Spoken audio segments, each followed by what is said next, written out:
د 20 جنوري 2020 بیګا برای د شپې د پښتون تحفظ ژغورنې مومنټ غورځنګ مشر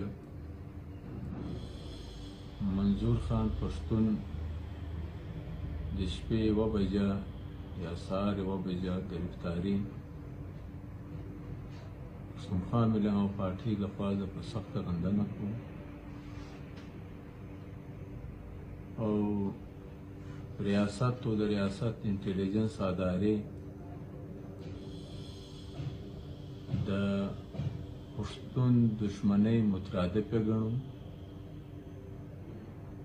او دا د دوی د پښتون نسل کشي سره روانه کړي وو د هغه په خلاف د منظور پښتون او غورځنګ چې کوم تحریک نازک سټرګل دی دا پښتون نسل کشي د مخنیوي دپاره د کوم مبارزه جدوجہد کولی دغه ته د دوام ورکولو دپاره او پاټا او ټول پښتونخوا وطن کې دهشتګردي جاري ساتلو دپاره بنیادي مقاصد دا دی چې دی یې ګرفتار کړی خو دا موږ بیخي د دې ادارو لمنتوب ګڼو دا پښتون تحفظ مومنټ مشر منظور پښتون گرفتاری پر ده باندې دا عمل کول دا د ټول پښتانه سره دا عمل ګڼو موږ وایو دا چې د دې زیاتوبه د دې لمنتوبه د کښېني او زر تر زره دی منظور خان پښتون کوڅې کې ایله دی کې او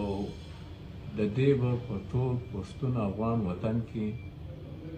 او ټوله نړۍ کې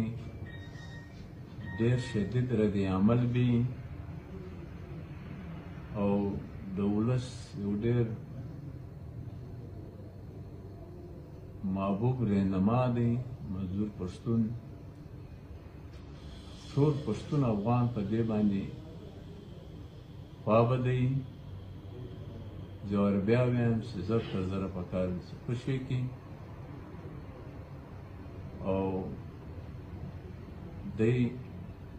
خپلې مبارزې ته د دوام ورکړي هغه جاري وساتي